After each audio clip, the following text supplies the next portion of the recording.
الأنبياء والمرسلين وعلى آله وصحبه أجمعين. سبحانك لا علم لنا إلا ما علمتنا إنك أنت العليم الحكيم. رب اشرح لي صدري ويسر لي أمري واحلل عقدة من لساني يفقهوا قولي. أما بعد.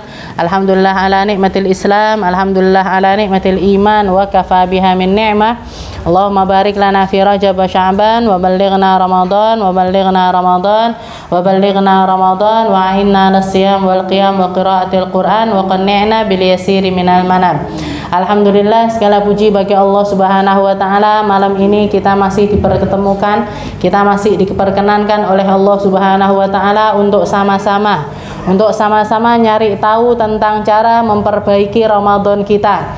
Bersama-sama nyari tahu gimana cara mengusahakan memaksimalkan ibadah-ibadah yang akan kita lakukan di bulan Ramadan, memaksimalkan perkara-perkara yang harusnya kita siapkan sebelum kita memasuki bulan yang sangat mulia, bulan yang sangat indah, bulan yang akan sangat bisa dinikmati oleh orang-orang yang di dalam dirinya ada keimanan, di dalam dirinya ada kecintaan, di dalam dirinya ada kerinduan kepada Allah, ada kerinduan kepada Rasulullah Sallallahu Alaihi Wasallam. Ini akan menjadi hari-hari yang super nikmat. Akan menjadi hari-hari yang super nikmat. Tapi begitu sebaliknya, hari-hari ke depan itu, bulan Ramadan itu kata para sahabatnya Rasul adalah hari yang paling dirindukan oleh para ahli iman, juga menjadi hari yang paling tidak disukai oleh para orang-orang ahli munafik. Yang di dalam dirinya ada kemunafikan, di dalam dirinya ada rasa iman, cuman perkataan iman itu cuman ada di lisan saja, tapi tidak ada di dalam hati-hati mereka. Itu akan menjadi sesuatu yang sangat menyakitkan bagi mereka, karena mereka dipaksa untuk puasa, mereka dipaksa untuk taraweh, mereka dipaksa untuk melaksanakan sholat begitu banyaknya, mereka dipaksa untuk membaca Al-Quran dan lain sebagainya. Mereka pun akhirnya menjadi tidak senang istilahnya sama bulan Ramadan. Tapi di sini kita semuanya berharap kita menjadi masuk di dalam golongan orang-orang yang merindukan Ramadan, orang-orang yang merindukan ibadah di bulan Ramadan, orang-orang yang pengennya nambah terus rahmatnya, nambah terus ampunannya, nambah terus khusyuknya, nambah terus kedekatannya, nambah terus perkara-perkara indah di dalam diri kita, sehingga kita benar-benar menjadi hamba-hamba Ramadan, menjadi hamba-hamba yang maksimal ibadahnya di bulan Ramadan. Minggu-minggu kemarin kita bahas tentang kitab yang bernama Qabla Fawati Ramadan, sebelum Ramadan itu terlewat bagimu. Kita sudah bahas tentang kuncinya, kita sudah bahas tentang pemimpinnya. Kunci dan pemimpin untuk menunjukkan kita ke dalam peti harta karun atau simpanan-simpanan indah yang ada di bulan Ramadan. Ini kita sudah mempelajari tentang dua hal tersebut. Piye carane noto niat, gimana apa yang kita baca, apa yang kita doakan, apa yang kita harapkan dengan datangnya bulan Ramadan. Kita juga punya buku panduannya, kita juga punya pemimpinnya, yaitu Al-Quranul Karim. Hubungan dengan pemimpin ini harus baik, hubungan dengan pemimpin ini harus super ekstra. Porsi yang paling besar dari Ramadan kita harusnya ada di dalam Al-Quran kita di bulan Ramadan. Entah dengan tilawah kita, entah dengan tadabburnya kita, entah dengan tafakkurnya kita, entah dengan duduknya kita belajar ilmu, entah dengan hafalan-hafalan Al-Quran kita. Ini semuanya adalah cara-cara yang harus kita usahakan untuk merajut hubungan dengan sang imam, dengan sang pemimpin yang akan menjadi penentu dari kemana arah kita dan apa yang akan kita dapatkan. Setelah itu kita masuk di dalam bab yang selanjutnya, al-mihwarus tsalits al-khazinah, yaitu simpanannya. Sekarang apa simpanan yang ada di dalam bulan Ramadan tersebut? Ba'da an natahaddath 'anil kharitah, natahaddath al-an 'anil khazain. Wa li hadzal khazain mafatih litaftah khizanatan tilwal khizanah. Wa fi Ramadan khamsah khazain. Jadi kalau dikatakan di bulan Ramadan itu ada 5 simpanan yang paling besar. 5 simpanan yang paling besar, yang paling tidak kita 1/4-nya, 4-nya kita usahakan, yang kelima ini adalah ujungnya. atau istilahnya yang mencakup dari keempat hal tersebut. Simpanan pertama yang harus paling kita ambil porsinya adalah khazinatur rahmah, simpanan yang bernama rahmah. Nggih. Yang pertama adalah rahmah, yang kedua adalah al-maghfirah atau ampunan, yang ketiga adalah al-itqu atau pembebasan diri, yang keempat adalah mahabbah, kecintaan, dan yang kelima adalah ubudiyah atau penghambaan kita kepada Allah Subhanahu wa taala. 4 hal ini diusahakan, yang kelima ini adalah puncaknya. Puncak kita menjadi hamba-hamba Allah yang paling mulia. Yang pertama ar-rahmah, kanzur rahmah atau simpanan yang bernama rahmat. Beliau mengatakan di sini nuridu rahmatan khassah fi Ramadan, walakin ma huwa miftahuha wa kullu amalin fa'alahu Rasulullah sallallahu alaihi wa alihi wasallam fi Ramadan ala sabilil mithal, mithlu mafatih khazinatur rahmati as-sadaqah. Lidzalika kana al-habib sallallahu alaihi wasallam ajwad ma yakunu fi Ramadan. Kita pengen dapat sifat rahmatnya Allah, kita pengen dapat hadiah dari Allah Ta'ala yang berupa sebuah rahmah.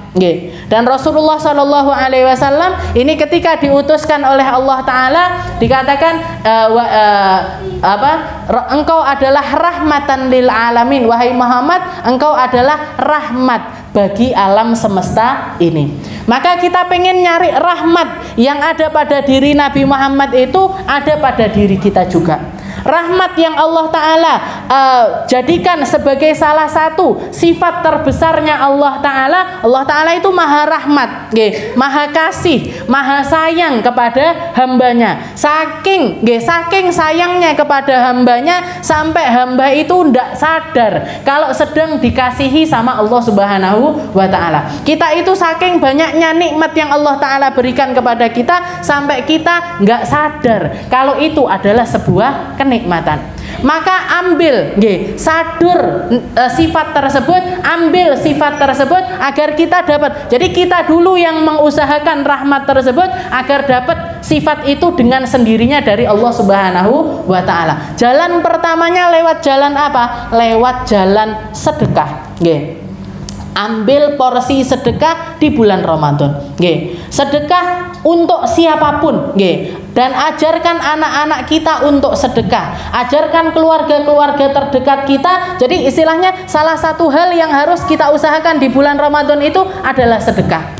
Dan kalau sudah yang namanya sedekah, tidak perlu kita itu nyarinya, istilahnya mikirnya itu tidak perlu berarti kudu akeh, ndak. Harus banyak, ndak. Tapi ratakan di bulan Ramadan. Ratakan sedekah kita itu mulai dari awal Ramadan sampai akhir Ramadan. Ada malam-malam kita, terutama di malam-malam harinya, ada malam-malam kita itu yang kita mengeluarkan sesuatu untuk sedekah. Misalkan kita jenengan budgeti, misalkan saya mampunya selama Ramadan itu sedekah uang 30.000 misalkan. Jangan terus 30.000 disedekahkan di awal. Satu orang kepada satu orang dibelikan makanan 30.000 diberikan, jangan. Tapi jenengan bagi 30.000 tersebut di setiap malam-malamnya Ramadan. Sehari pertama 1.000. Hari kedua 1.000, hari ketiga 1.000, terus sampai akhir Ramadan. Kita pengen, saya pengen sedekah sama orang-orang, saya mampunya sehari itu 3 biji kurma. Ya sudah, jangan plastiki cilik-cilik 3 biji kurma, nanti ketemu sama siapa di jalan, malam itu dikasihkan. Saya bisanya bukakan puasa kepada orang yang dikatakan oleh Rasulullah SAW, man fattara shaiman, barang siapa yang membukakan, ngasih buka sama satu orang muslim, maka kita dapat pahalanya puasanya orang tersebut tanpa mengurangi pahala puasa kita sama sekali, dan tidak mengurangi pahala puasanya orang tersebut sama sekali. Maka kalau misalkan kita selama bulan Ramadan, saya bisanya mampunya ngasih makan satu orang, satu porsi makanan, jangan terus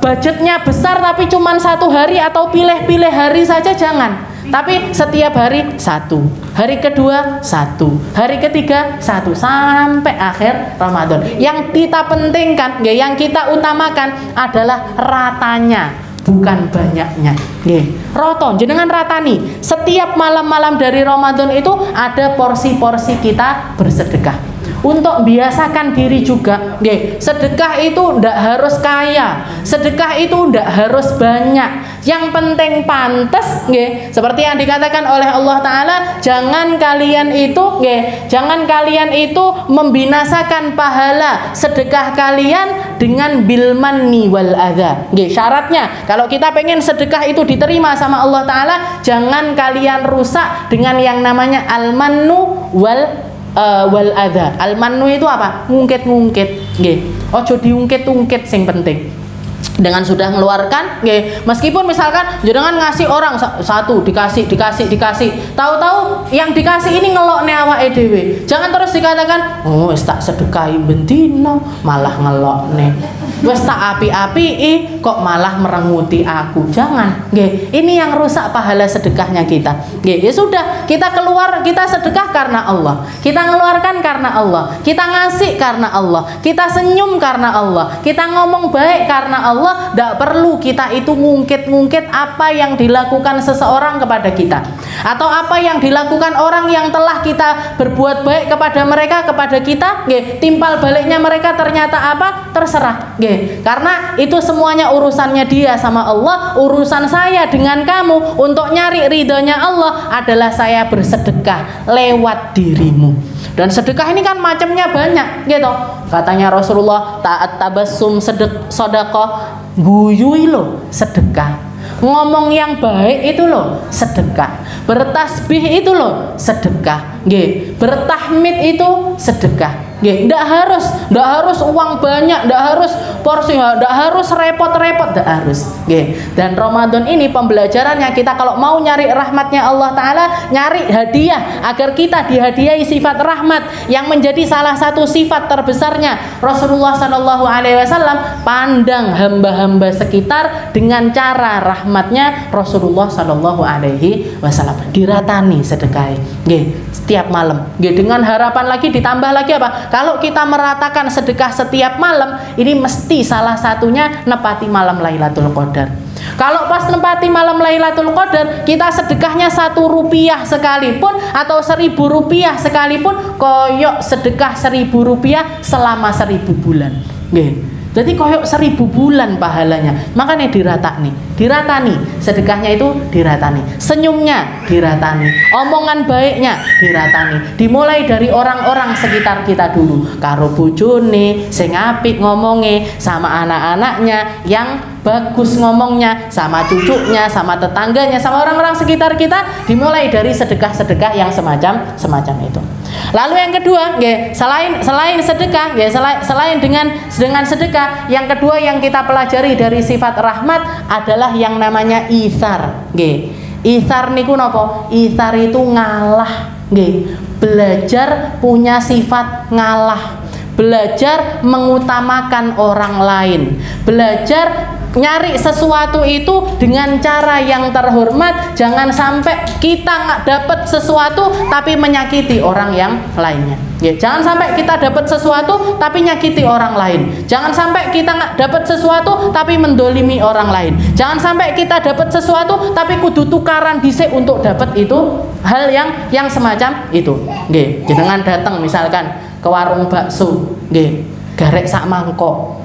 Ada lagi orang datang, "Oke, aku dhisik kok sing tuku aku dhisik. Sing delok baksone aku dhisik. Sing ditatakne aku dhisik." Tapi belajar ngalah. Ya sudah, ini biar terhormat apa? Ini memang saya duluan yang datang, saya duluan yang pesen, tapi silahkan buat Anda. Nggih. Ini belajar itsar, belajar mendahulukan orang lain. Dan ini pelajaran besar yang diajarkan oleh Rasulullah SAW kepada para sahabatnya. Dikatakan ketika perang Badar, perang pertamanya umat Muslim, Rasulullah banyak dapat para tahanan perang. Termasuk tahanannya itu adalah orang-orang para pemuka Quraisy yang terkenal dengan kesombongannya, terkenal dengan keangkuhannya, terkenal dengan congkaknya mereka. Maka dikatakan ini ada salah seorang tawanan ini, dia ketika ditawan itu lapar, kelaparan sekali. Tahu-tahu datang para sahabat-sahabatnya Rasulullah dengan bawa makanan sendiri-sendiri, mereka ngumpul makan-makan. Nggih, ini tawanan itu nggih. Lah awake dhewe nggih wong sing dipenjara, orang yang kalah perang akhirnya, dan dia orang kafir, orang non muslim, ditaruh di satu tempat, diborgol tangannya, diborgol kakinya, ndak bisa ngapa-ngapain. Ini para sahabatnya Nabi ini ngumpul-ngumpul lagi makan-makan. Nggih. Tapi karena dia orang yang sombong, istilahnya gengsi arep njaluk. Nggih, mau minta itu gengsi. Orang kaya, ya orang kaya, orang punya jabatan, tapi kalah perang akhirnya ditawan. Gengsi mau minta, tapi para sahabatnya Nabi ini peka sekali. Nggih, peka, mereka ngelihat, oh ini luwe iki mesti. Orang ini mesti haus ini. Maka dikatakan salah satu di antara mereka ngelempar satu butir kurma. Diambil sama dia, dimakan. Satu lagi ngelempar lagi, diambil lagi, dimakan. Satu lagi ngelempar lagi, diambil, dimakan. Sampai dikatakan itu lemparan kurma itu ndak berhenti, ndak selesai sampai aku kewareken. Sampai saya itu kekenyangan. Maka laki-laki tersebut, orang kafir ini tadi mengatakan, ayyu muallimin hadza wa ayyu dinin hadza. Kamu itu diajarin apa sama Muhammad? Kamu itu dikasih apa sama Muhammad? Kok sampai jadi mereka ini sedekah dilemparkan itu biar apa? Buat jaga harga dirinya dia. Karena dia adalah orang yang sombong, istilahnya aku gengsi lek dikei, lek misalkan ini tak sedekahi, tak kei, enggak, dilemparkan biar dia merasa istilahnya dan yang lempar ini sembunyi-sembunyi, yang lainnya itu enggak kelihatan, diambil, dimakan, sampai dia kekenyangan. Katanya dia ini agama apa? Katanya mereka, hadza dinu Muhammad sallallahu alaihi wasallam. Ini agama yang diajarkan sama Nabi Muhammad. Kayak gini loh kami diajari sama Nabi Muhammad. Bahkan dikatakan ada juga kejadian Sayyidina Bilal itu bawa kurma untuk jaga para tawanan perang ini. Beliau makan kurma miliknya sendiri, dimakan di depan para tawanan. Sedangkan para tawanannya dikasih makanan yang lebih mewah, gitu. Jadi kayak ada rotinya, ada bubur gandumnya, gitu-gitu dikasihkan kepada tawanannya. Katanya tawanannya, kami makan daging, lah kamu kok malah makan kurma. Katanya Sayyidina Bilal, ini kurma punya saya, hasil istilahnya jatah saya dari kerja kepada seseorang, sedangkan itu adalah jatah yang diperintahkan oleh Rasulullah untuk ngasih makan kalian. Lah kok sing dinggip nopo narapidanane kok malah lebih enak dibandingkan buat penjaganya. Katanya Sayyidina Bilal, seperti ini ajarannya Rasulullah Shallallahu Alaihi Wasallam. Makanya tidak sedikit di antara para tawanan itu yang akhirnya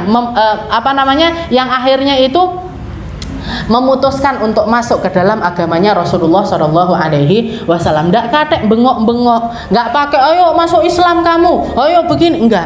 Tapi lewat akhlak-akhlak yang semacam itu akhirnya mereka memutuskan untuk masuk ke dalam agamanya Rasulullah Shallallahu Alaihi Wasallam. Jadi belajar ngalah, belajar untuk ngempet omongan, belajar untuk ndak ngomong kasar, belajar untuk ndak oyok-oyokan, belajar untuk ndak rebut-rebutan. Karena semua harta yang kita dapatkan dari perkara yang semacam itu ndak mungkin barokah. Orang kakak adik tukaran karena memperebutkan harta warisan orang tuanya. Setelah itu akhirnya dia dapat harta itu. Apa terus dia jadi seorang pemenang? Boten. Dia malahan yang kalah. Orang itu yang sebenarnya kalah karena harta itu akan hangus begitu saja dan tidak ada barokah di dalamnya. Dimakan yo ndak barokah, dipakai buat beli baju yo ndak barokah, buat bangun rumah yo ndak barokah, dipakai buat mondokne anak loh, ndak bakalan barokah ilmunya anaknya. Jadi jangan ini belajar yang namanya ithar, belajar mendahulukan orang lain. Saya diceritani sama ada salah satu teman yang bangun masjid. Beliau itu nyeritakan, jenengan pernah dengar Masjid Namira? Salah satu masjid di daerah Jawa Tengah itu yang terkenal, kalek subuh jamaah wakeh penuh, setiap paginya ngasih sarapan gratis, banyak kajian itu dan lain. Pokoknya masjidnya itu di pelosok, di tengah sawah, tapi orang berduyun-duyun datang ke situ, sholat jamaahan di situ, ngeramaikan masjid tersebut.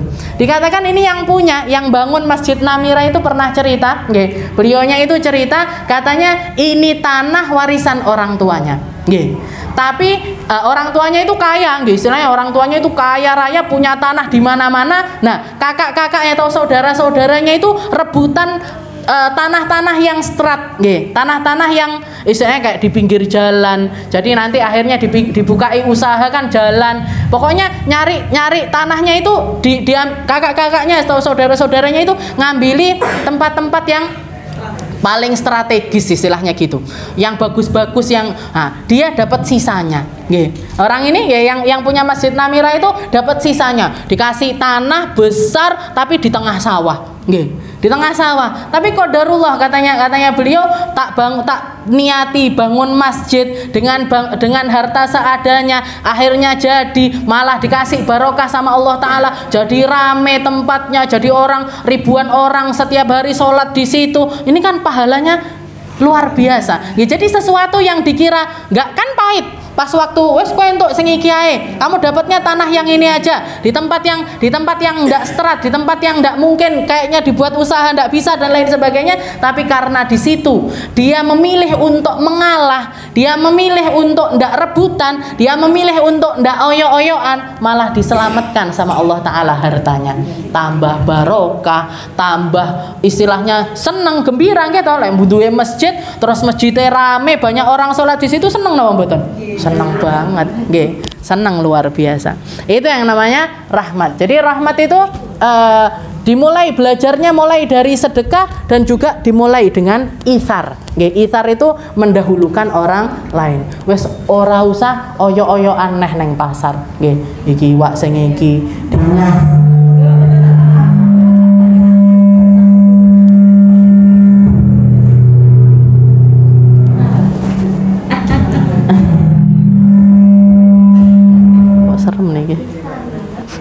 Nggak usah jenengan denger loh saya ngomong, denger jadi nggak usah terlalu nopo tentang masalah makanan, tentang masalah sesuatu yang masuk ke dalam perut kita ataupun sesuatu yang menjadi hak milik kita. Nggak usah terlalu oyo-oyoan, bahkan lakukan yang semacam itu. Ngalah itu bukannya kita kalah, ngalah itu bukannya kita jadi terinjak-injak, ngalah itu bukannya kita jadi aku kok nggak diregani dan lain sebagainya, mboten. Jenengan malah terhormat dengan mengalah. Kita akan menjadi lebih, harta yang kita dapatkan juga akan lebih barokah. Makanya ndak perlu beli sesuatu sama bakul sama, ndak usah terlalu nemen-nemen di dalam ngenyang. Penyakitnya wong itu kan senengane ngenyang. 10.000 berambang ndok saikine. Nah, nanti saya ngambil ini ndak barokah itu, Bu. Ndak barokah sama sekali. Sesuatu yang kita dapatkan dengan cara yang semacam itu. Rasulullah SAW mengatakan yarhamullah. Allah Ta'ala itu merahmati seseorang yang gampang di dalam menjual dan gampang di dalam membeli. Orang Allah Ta'ala itu merahmati sebuah transaksi di mana di situ penjualnya gampangkan di dalam berjualan. Maksudnya gampangkan itu gimana? Oh, ini baju tak jual harganya 120.000. Ada orang ngenyang 110 ya. Oh iya, mboten napa-napa. Itu dapat rahmatnya Allah.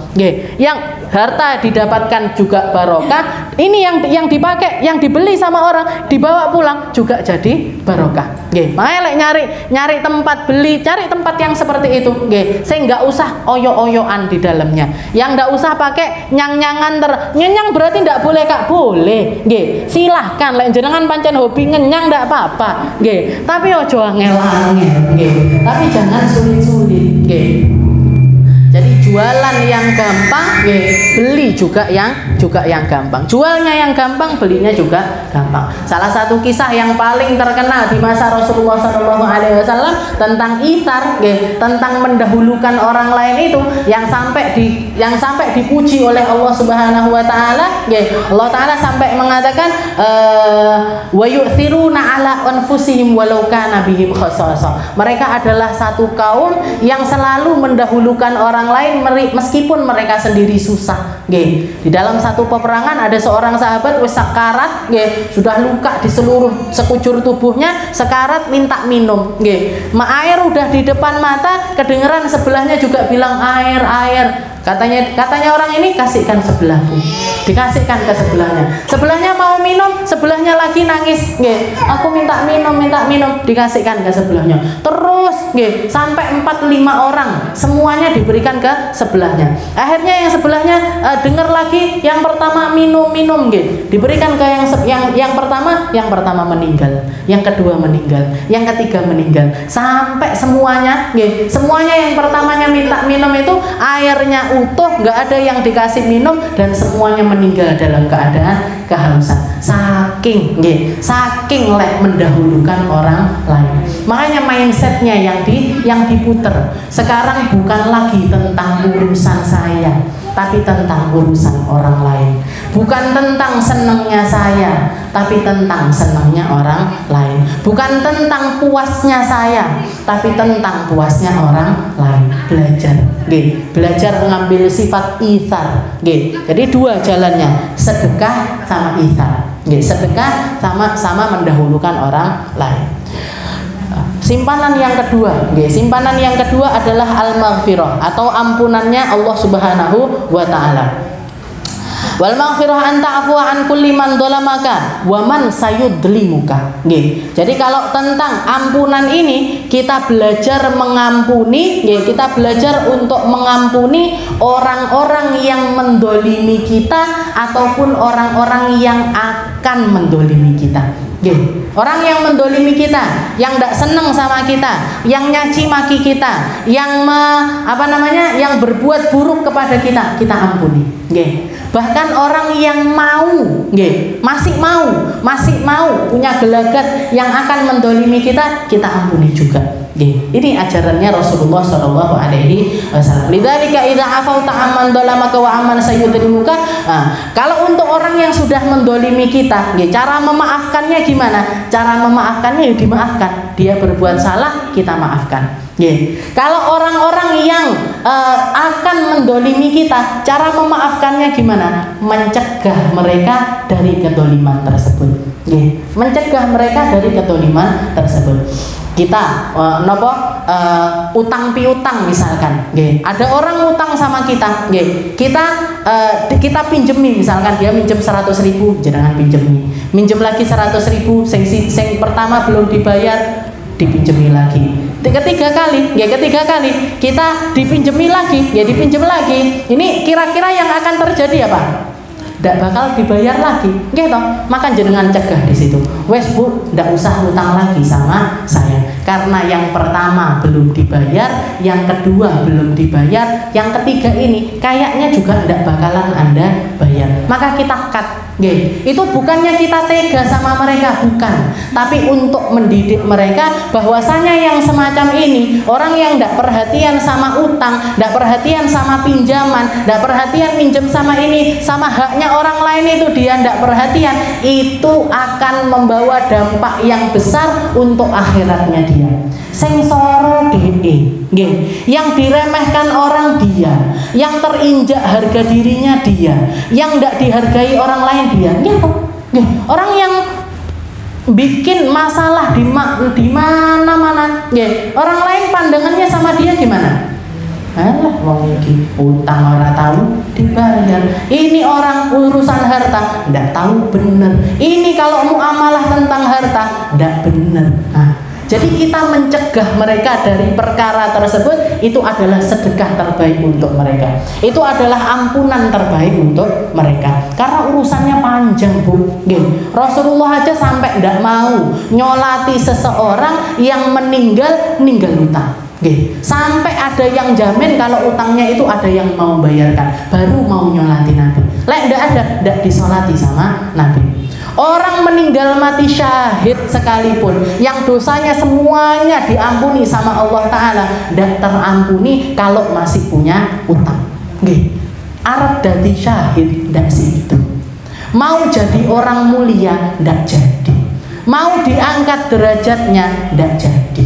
Mau naik pangkatnya karena sholatnya, karena puasanya, karena omongannya yang baik, karena keustatannya, karena keilmuannya, karena tidak jadi semuanya karena urusan-urusan yang semacam itu. Jadi utang itu luar biasa.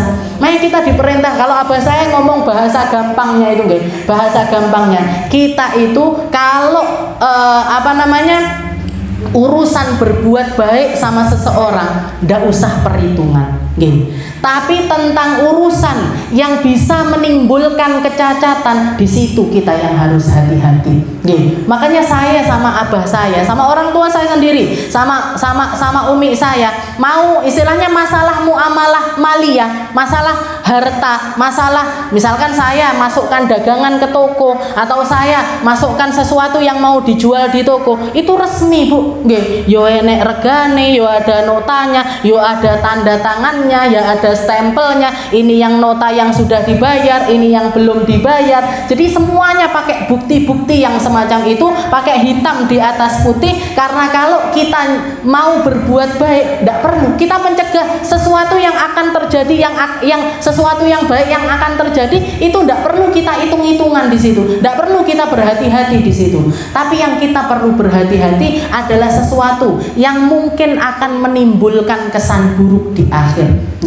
Kalau misalkan tidak ada bukti semacam itu, saya nagih misalkan toko punya utang 5 juta sama saya, mana buktinya? Koyoke wis tak bayar, koyoke itu nggak bisa. Di dalam perkara-perkara yang semacam itu tidak bisa. Yang ada ini sudah dibayar, ini belum dibayar. Ini yang sudah ada stempel lunasnya, ini yang belum ada stempel lunasnya. Yang belum ada stempel lunasnya silahkan dilunasi. Seperti itu. Kita mencegah seseorang dari melakukan keburukan atau sesuatu yang akan berefek buruk di masa depannya, itu kita cegah. Kita cegah. Kalau misalkan ada orang utang seperti sekali tidak dibayar, 2 kali tidak dibayar, yaudah jadi turuti 3 kali, pangkat di sini, peng 4, pangkat di sini, peng 5, pangkat di sini. Itu bukannya sayang sama orangnya, bukan. Ini apalagi kalau ngomong tak sini, engkau tak tagih neng akhirat. Tak tagih engkau neng akhirat. Ini sejahat-jahatnya orang. Ini jahat sekali orang yang semacam ini. Bukan koyo api kan di dunia panggah ngasih terus. Tapi nagih neng akhirat. Mau nagih pakai apa? Nagihnya kan berarti kebaikanmu tak pek, engkau sholatmu tak pek, engkau sedekahmu tak pek. Kan seperti itu akhirnya. Makanya kita harus bersyukur kalau ada orang nagih utang sama kita. Kalau ada orang ngingatkan kita, kamu dulu pernah minjem sama saya ini loh, saya karpetku mbiyen mok silih, piringku mbiyen mok gowo, sendokku mbiyen mok gowo. Nggih, masalah ngoten niku kan sering gitu. Dahajatan, minjemkan ini, ngirimi sop ke sini, sing iki balik, sing iki ndak balik, sing iki ndak. Kita harusnya bersyukur malahan kalau ada orang piringku neng omahmu, sendokku di rumahmu, kerudungku ketinggalan di rumahmu, jilbabku ketinggalan. Kita harusnya bersyukur. Karena itu berarti apa? Berarti dia ngambil hak yang memang harusnya menjadi haknya kembali kepada yang punya. Dan kita terselamatkan dari sesuatu yang bukan menjadi hak kita. Kita selamat karena ndak pakai barangnya orang lain. Kalau misalkan kita piringnya uang neng gone rae awake dhewe, piringnya tonggo sing A, B, C, D, E, F, G, tiap hari dipakai makan, tiap hari dipakai minum, tiap hari. Terus padahal ini punyanya orang lain. Kita kan harusnya piring yang A ini pernah tak pakai 5 kali. Pertama lawes sop, yang kedua rawon, ketiga pinjem punyanya orang soalnya, karena bukan punyanya kita, karena piring punyanya orang lain. Jadi ampuni, pengampunan ini, pengampunan ini kita mengampuni orang yang sudah berbuat buruk kepada kita, dan kita mengampuni orang yang akan melakukan keburukan kepada kita. Entah itu keburukan di dunia ataupun keburukan lebih lagi keburukan di akhirat. Dengan cara apa? Dengan cara mencegah mereka dari kedoliman yang akan mereka lakukan. Ini bulannya ampunan. Ramadan itu bulannya ampunan. Bulannya kita belajar memanage perasaan, belajar bahwasanya rasa yang dikasih sama Allah Ta'ala di dalam dada kita, di dalam hati kita, itu harusnya kita luaskan seluas-luasnya seperti hatinya Rasulullah SAW, yang maafkan semua orang yang pernah melakukan keburukan kepada Nabi ketika di Mekah. Rasulullah itu keburukan apa yang tidak dirasakan ketika beliau ada di Mekah? Ditendang pernah, dikaplok pernah, dimiskinkan pernah, dimiskinkan, diboikot keluarganya, diboikot perusahaannya, diboikot misanan-misanannya, sepupu-sepupunya, ponaan-ponaannya. Ini ndak orang Quraisy itu ndak ada yang mau nikahkan anaknya sama keluarganya Rasulullah. Keluarganya Rasulullah ndak ada yang mau, istilahnya ndak ngelamar orang selain bangsanya Nabi, ndak ada yang mau nerima. Perlakuan apa yang ndak pernah istilahnya keburukan apa yang ndak pernah diterima sama Rasulullah SAW. Tapi begitu Fathu Makkah, begitu Rasulullah menaklukkan negeri Makkah, sama Rasulullah diampuni semuanya. Yang bunuh Sayyidina Hamzah, yang belah dada pamannya Nabi, dimaafkan. Yang boikot, yang sampai akhirnya Sayyidah Khadijah meninggal karena hal tersebut, dimaafkan. Dimaafkan sama Nabi. Yo panggah diwarai ngaji, yo panggah diwarai sholat, ya tetap diajarin tentang syariat agama, dikenalkan kepada Allah, dikenalkan kepada hakikatnya dirinya sebagai seorang Nabi, diajari semuanya sama Nabi. Sak Hindun, sak Abu Sufyan, orang yang selalu menjadi yang paling depan di dalam menghadapi dakwahnya Nabi, sing ngentai, sing ngolok-ngolok, yang nyaci maki masuk Islam, dimaafkan sama Nabi. Bahkan setelah perang Hunain itu, Abu Sufyan bin Harb itu datang sama Rasulullah, dikasih hadiah 4.000 ekor unta. Balik lagi, kurang ya Rasul, kayak ineh saya. Kurang ya Rasul, kayak ineh saya. 1.000 itu bukan remote gamebot loh, unta, 4.000 dikasihkan, 1.000 dikasih.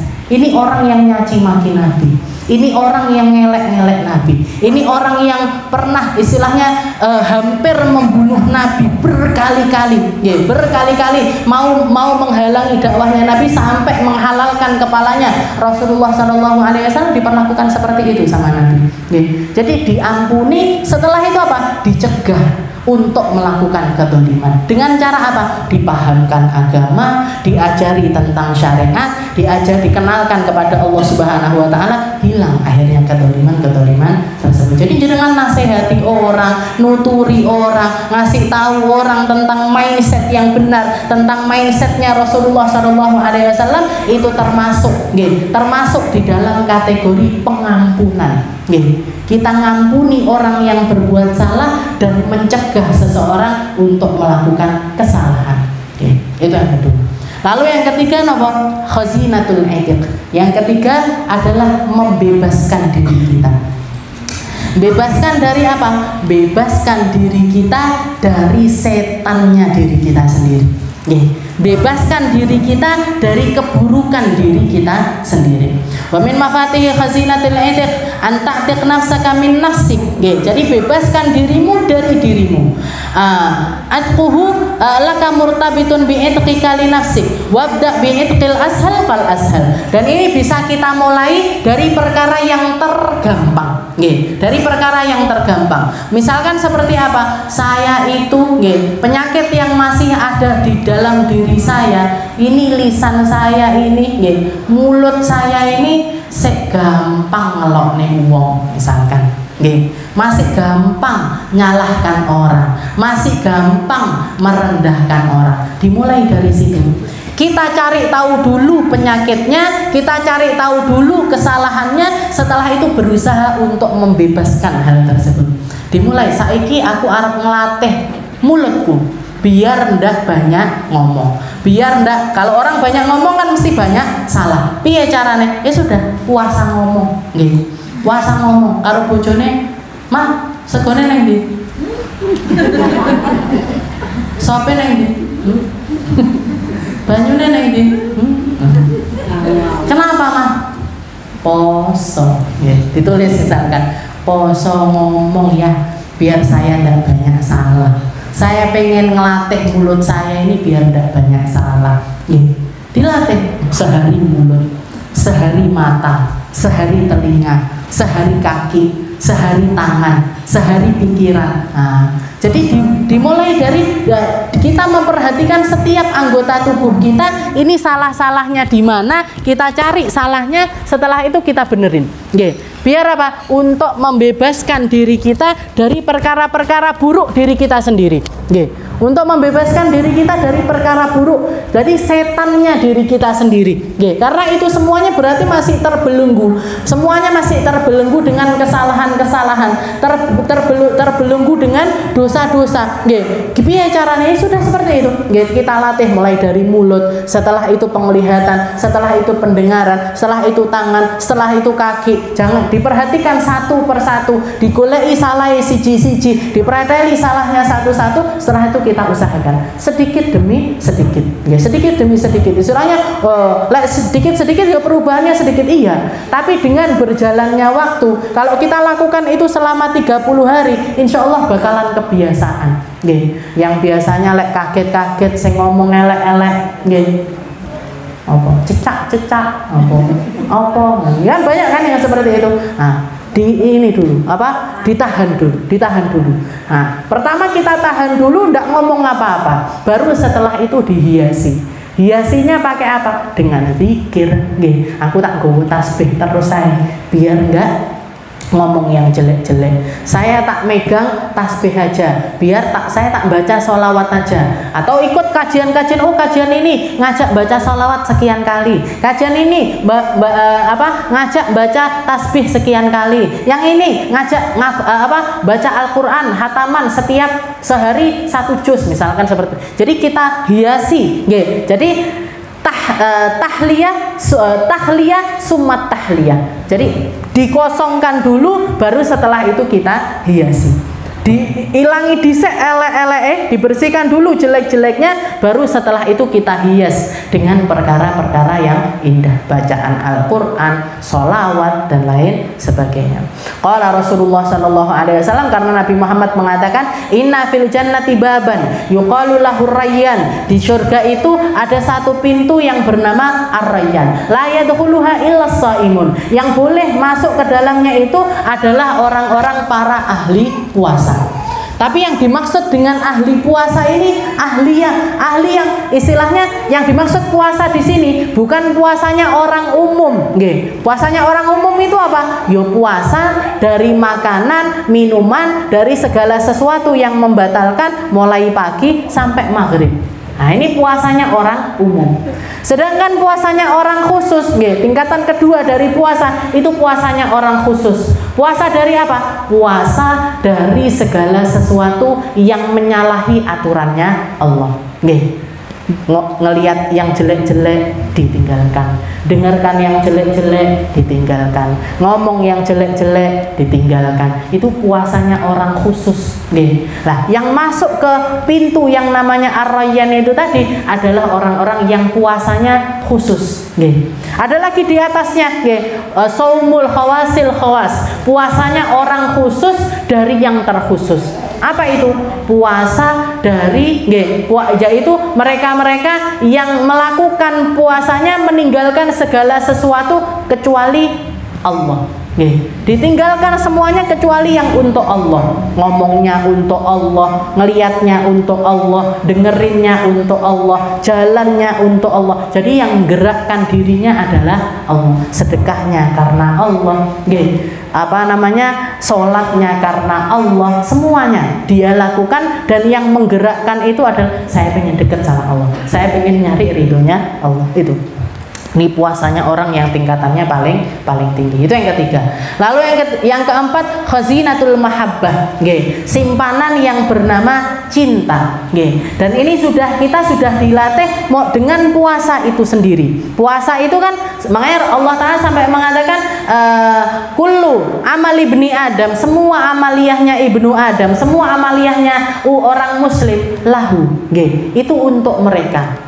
Illa saum fa innahu li, kecuali puasa. Kalau puasa itu karena aku, karena Allah, karena pembuktian cintanya kepada Allah Subhanahu wa Ta'ala, sehingga mereka berpuasa. Fa ana ajzibi, maka akulah yang akan memberikan pahalanya. Terserah, istilahnya terserah Allah mau ngasih pahala itu seberapa kepada hamba tersebut. Jadi puasa itu sendiri sudah mengajarkan kita tentang maknanya cinta, tentang maknanya mencintai Allah Subhanahu wa Ta'ala. Fa idza anta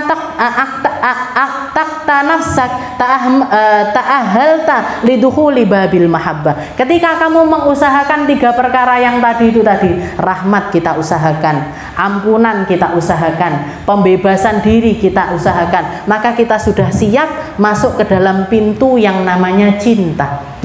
Beribadah karena cinta, beribadah karena rindu, beribadah karena nyari ridhonya Allah Subhanahu wa Ta'ala. Dan setelah itu ujungnya nanti di martabat yang paling tinggi ini tadi, yaitu martabatul ubudiyah, hadiah yang bernama penghambaan, penghambaan kepada Allah Subhanahu wa Ta'ala. Jadi penghambaan itu di atasnya cinta. Orang kalau sudah cinta kepada sesuatu yang merepotkan jadi terasa ringan. Dulu orang anak-anak perawan, istilahnya anak-anak yang belum menikah, masai koyok repot, nyapui koyok repot, ngepel kok koyok repot, nyuci baju kayak repot. Tapi begitu berumah tangga, karena cintanya sama suaminya, cinta nama mboten karo bojone, napa wis ndak enek bojone. Tapi kan pernah merasakan cinta itu, Jadi karena cintanya semuanya jadi ringan, Masak nih, kok aku kok dilem karo bojoku. Saya itu sering kayak gitu. Sekarang itu males masak, istilahnya ndak seneng masak. Katanya Umi, ora enek sing ngelem, biasanya abah saya itu sukanya niku enak kalau sudah masakannya napa niku jangan lodeh terong sama ikan asin, dikasih cacahan, ada bawang, terus dicacah-cacah, dikasih asam dan lain sebagainya. Kata abah saya, ini makanan surga, ringan, karena cinta, karena ada cinta di dalam hati, akhirnya ringan. Masak lodeh, tuku blonjo dewe, ngiris-ngiris, ini ringan semuanya. Karena dipersembahkan untuk seseorang yang dicintai. Begitu juga dengan kita. Kalau misalkan kita mengusahakan yang tadi semuanya, rahmat kita usahakan, ampunan kita usahakan, pembebasan diri dari perkara-perkara yang seperti itu kita usahakan, kita masuk di dalam pintu yang namanya mahabbah, berarti kita masuk ini di dalam ibadah karena cinta kepada Allah Ta'ala, itu kita masuk, kita masuk. Tapi harus diusahakan dulu. Lek ndak ya ndak dapat cintanya. Baru kita masuk ke dalam pintu tersebut, nanti hasilnya ada di dalam penghambaan kita kepada Allah Subhanahu wa Ta'ala. Semuanya terasa ringan.